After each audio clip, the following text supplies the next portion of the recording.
Assalamualaikum warahmatullahi wabarakatuh.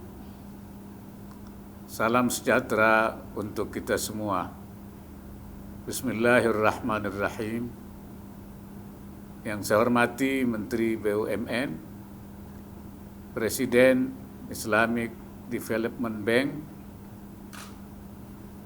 Presiden the Islamic Chamber of Commerce and Industry and Agriculture ICCIE, anggota DPR RI, Gubernur Jawa Barat, Ketua Kamar Dagang dan Industri Kadin Indonesia,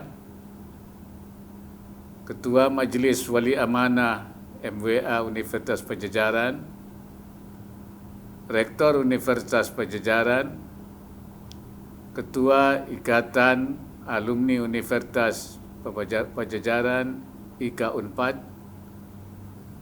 serta hadirin, para tamu, undangan dan peserta seminar yang berbahagia.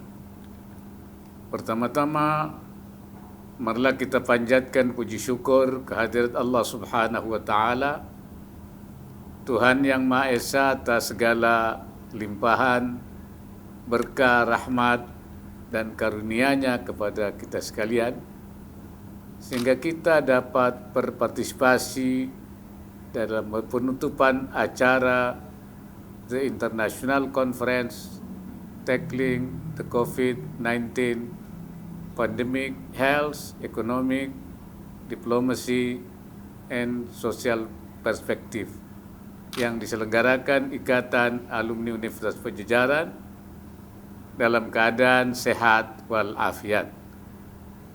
Saya yakin selama 3 hari ini telah terjadi diskusi-diskusi yang produktif, sehingga pengetahuan kita semakin bertambah dan komitmen kita untuk menanggulangi wabah COVID-19 semakin kuat.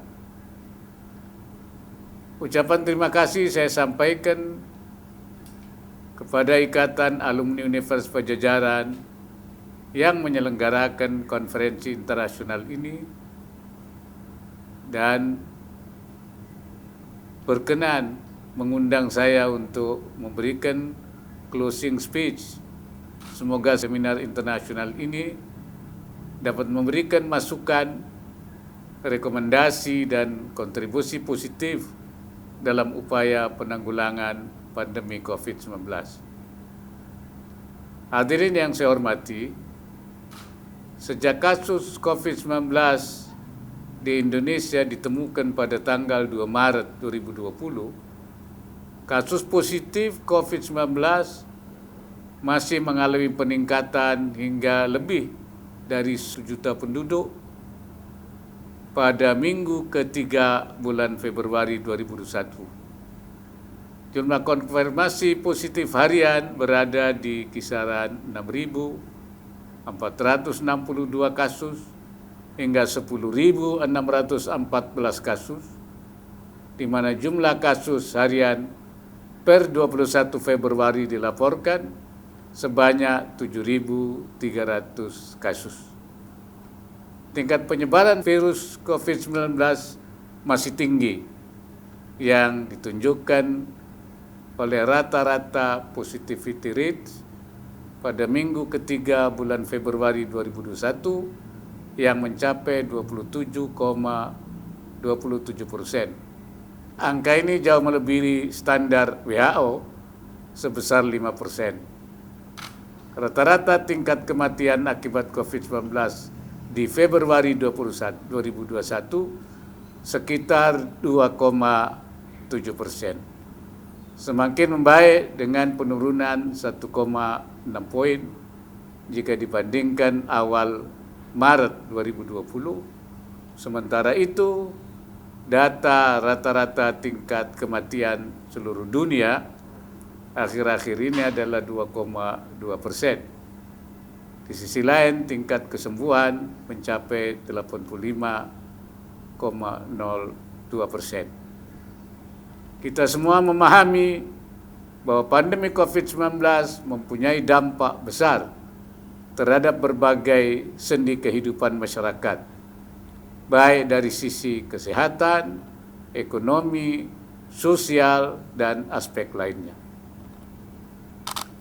Di sisi lain, pandemi COVID-19 juga telah mendisrupsi pelayanan kesehatan esensial, menyebabkan terbatasnya pelayanan kesehatan, kesehatan dasar di puskesmas dan fasilitas kesehatan lainnya yang lebih mengutamakan pasien COVID-19. Hal ini tentu saja berdampak pada akses masyarakat terhadap layanan kesehatan lain yang dibutuhkannya, termasuk layanan kesehatan bagi ibu hamil dan anak balita. Dari sisi ekonomi, laporan Badan Pusat Statistik BPS menunjukkan bahwa pertumbuhan ekonomi Indonesia sepanjang tahun 2020 adalah minus 2,07% jika dibandingkan tahun 2019. Namun dari angka pertumbuhan ekonomi per triwulan sepanjang tahun 2020 sudah terlihat adanya tanda-tanda pemulihan ekonomi dan diharapkan ekonomi sudah akan tumbuh positif di tahun 2021 ini. BPS juga mencatat bahwa sebanyak 29,12 juta orang penduduk usia kerja terdampak COVID-19. Dari 29,12 juta orang tersebut, 2,56 juta orang diantaranya kehilangan pekerjaan dan 24,3 juta orang mengalami pengurangan jam kerja. Hal ini tentu saja berdampak juga pada berkurangnya pendapatan yang akhirnya meningkatkan jumlah mereka yang miskin dan rentan.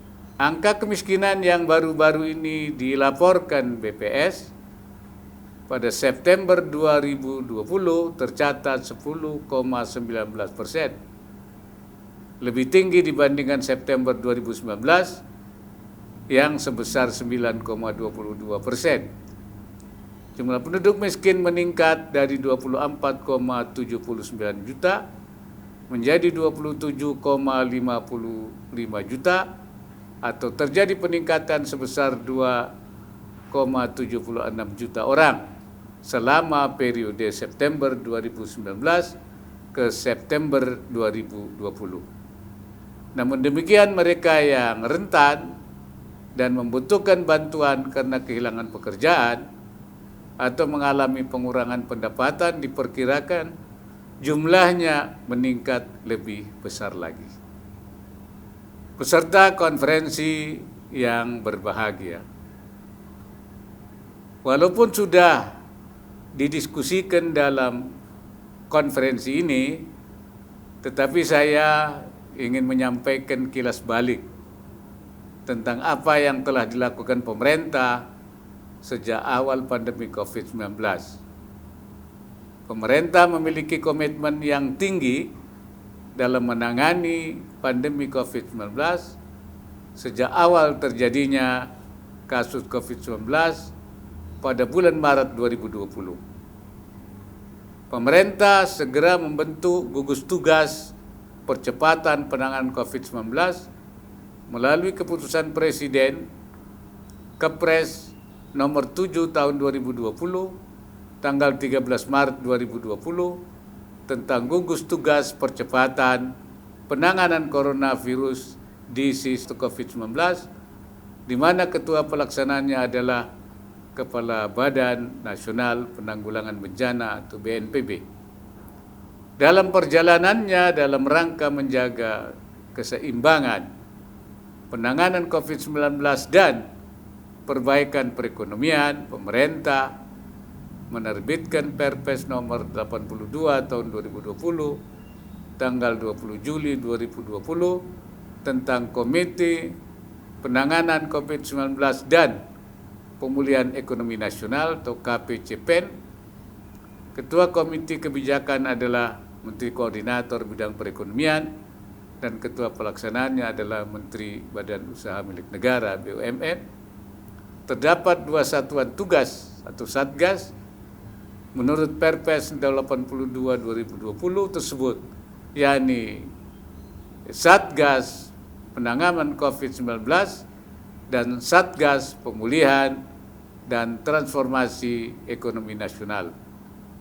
Selanjutnya, penyempurnaan kelembagaan KPCPEN kemudian diatur dalam Perpres nomor 108 tentang perubahan Perpres 82 tahun 2020 tanggal 10 November 2020 tentang Komite Penanganan COVID-19 dan Pemulihan Ekonomi Nasional.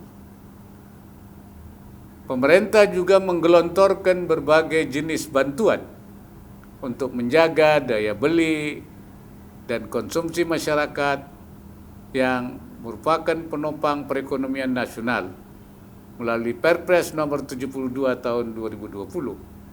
Pemerintah menganggarkan dana yang besar untuk biaya penanganan COVID-19, perlindungan sosial, dan dukungan bagi usaha mikro, kecil, dan menengah atau UMKM.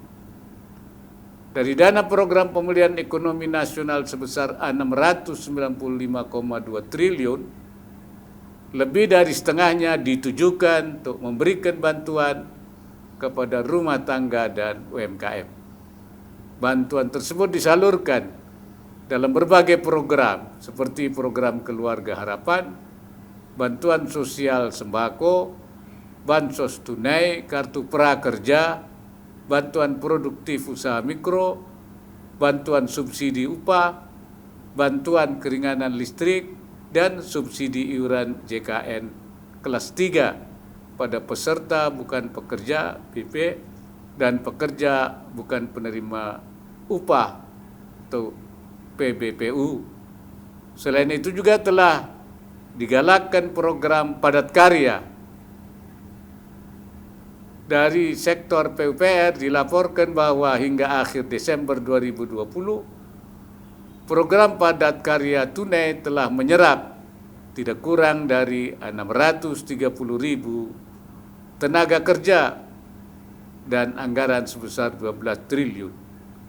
Dapat dicatat pula bahwa menurut survei Bank Dunia, 78% rumah tangga di 40% penduduk termiskin melaporkan telah mendapatkan manfaat dan setidaknya dari satu program bantuan sosial dari pemerintah tersebut. Langkah pengendalian COVID-19 telah dilakukan pemerintah dengan mendorong masyarakat untuk membiasakan penerapan protokol kesehatan, yaitu memakai masker, mencuci tangan dengan sabun, menggunakan air mengalir, dan menjaga jarak yang disebut sebagai 3M, serta menghindari kerumunan dan membatasi mobilitas. Langkah penting lain yang diambil pemerintah adalah secara intensif melaksanakan 3T, yaitu testing, tracing, dan treatment. Kapasitas laboratorium serta jumlah tes COVID-19 telah ditingkatkan agar memenuhi standar WHO. Pelacakan kontak erat diperbanyak serta menyediakan kebutuhan perawatan dan isolasi bagi penderita infeksi COVID-19. Virus COVID-19 tergolong baru dan penularannya juga sangat cepat, sehingga kebijakan yang disusun menekankan pembatasan pergerakan atau mobilitas penduduk melalui kebijakan pembatasan sosial berskala besar atau PSBB yang diatur dalam peraturan pemerintah nomor 21 tahun 2020 tanggal 31 Maret 2020 tentang PSBB. Dalam perjalanannya hasil pemantauan terhadap indikator-indikator utama yang terkait keparahan COVID-19 di beberapa wilayah berada di luar ambang batas rata-rata nasional. Sehingga penanganan COVID-19 kemudian ditekankan secara khusus di wilayah tertentu dengan PPKM melalui aturan yang bersandar pada PP 21 2020 tentang PSBB, yang selanjutnya agar lebih efektif pemerintah memperpanjang pembatasan dengan PPKM mikro yang diterapkan mulai dari RT RW. Upaya lainnya yang saat ini sedang dilakukan pemerintah dalam meminimalisir penyebaran dan penularan COVID-19 adalah program vaksinasi COVID-19. Sebagaimana diamanatkan dalam Perpres nomor 14 tahun 2021 tentang pengadaan vaksin dan pelaksanaan vaksinasi dalam rangka penanggulangan pandemi COVID-19, vaksinasi bersifat wajib bagi setiap warga negara Indonesia yang namanya terdaftar dalam register Kementerian Kesehatan dan memenuhi syarat medis. Berdasarkan pengalaman pribadi sendiri, dapat saya pastikan bahwa vaksin yang saat ini digunakan pemerintah aman karena telah teruji secara ilmiah baik di Indonesia maupun di berbagai negara sesuai standar Organisasi Kesehatan Dunia WHO dan telah dinyatakan halal oleh Majelis Ulama Indonesia MUI. Vaksin telah didistribusikan ke semua daerah dan pelaksanaan vaksin pun telah dimulai sejak tanggal 13 Januari yang lalu. Dimulai untuk tenaga kesehatan dan lansia. Vaksinasi bagi masyarakat umum dijadwalkan dimulai pada bulan April tahun ini. Pemerintah menargetkan program vaksinasi bagi sekitar 182 juta penduduk dan diharapkan selesai dalam 1 tahun. Insya Allah akan tercipta kekebalan komunal atau herd immunity sehingga kita akan dapat mengurangi dan mengendalikan penyebaran wabah COVID-19 dengan lebih baik lagi. Hadirin yang saya hormati, seperti kita ketahui ketersediaan vaksin COVID-19 dalam situasi pandemi yang melanda seluruh dunia merupakan persoalan serius tersendiri. WHO melaporkan bahwa per akhir Januari 2021 masih ada 130 negara yang belum mendapatkan akses terhadap vaksin COVID-19. Mayoritasnya adalah negara sedang berkembang. Namun demikian, sebagian negara maju pun juga belum mampu memastikan ketersediaan vaksin bagi seluruh warganya. Dalam kaitan itu, kiranya kita patut bersyukur bahwa Indonesia berada dalam situasi yang lebih baik. Melalui diplomasi dan kerjasama internasional yang gigih, Indonesia berhasil mengamankan ketersediaan vaksin COVID-19 yang mencukupi seluruh kebutuhan kita. Lebih dari itu juga Indonesia telah berkomitmen untuk membantu negara-negara sahabat di kawasan yang membutuhkan vaksin COVID-19. Peran aktif diplomasi Indonesia juga mendapatkan apresiasi dari masyarakat internasional yang telah memilih Menteri Luar Negeri Republik Indonesia sebagai co-chair dari Global Alliance for Vaccine and Immunization atau GAVI, khususnya dalam program penyediaan vaksin COVID-19 bagi seluruh negara di dunia secara setara. Hadirin sekalian,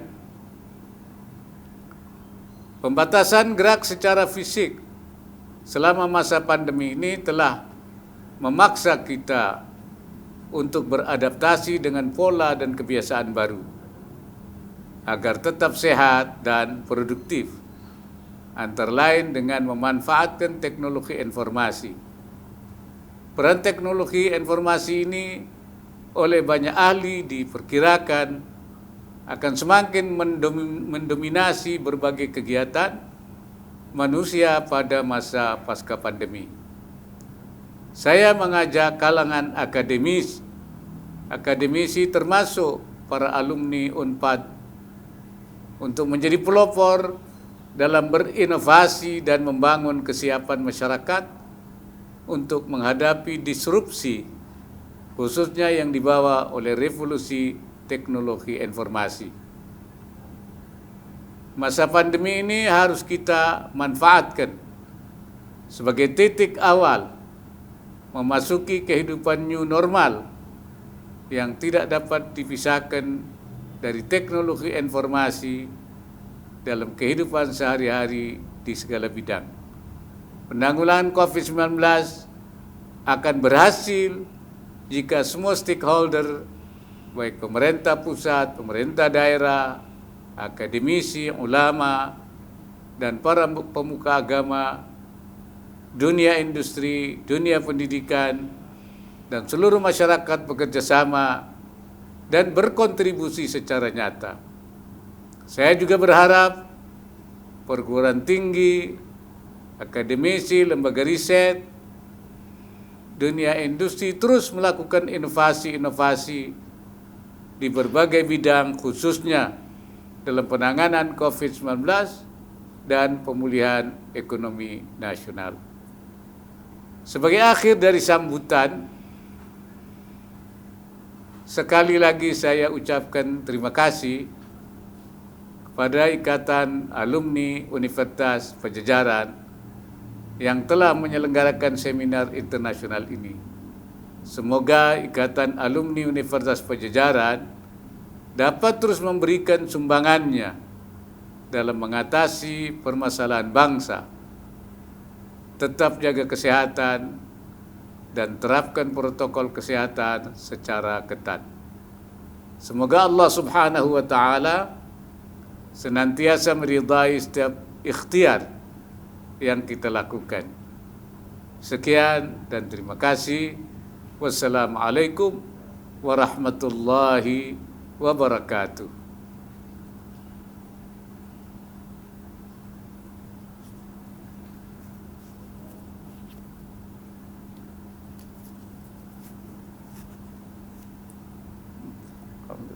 Assalamualaikum. Assalamualaikum.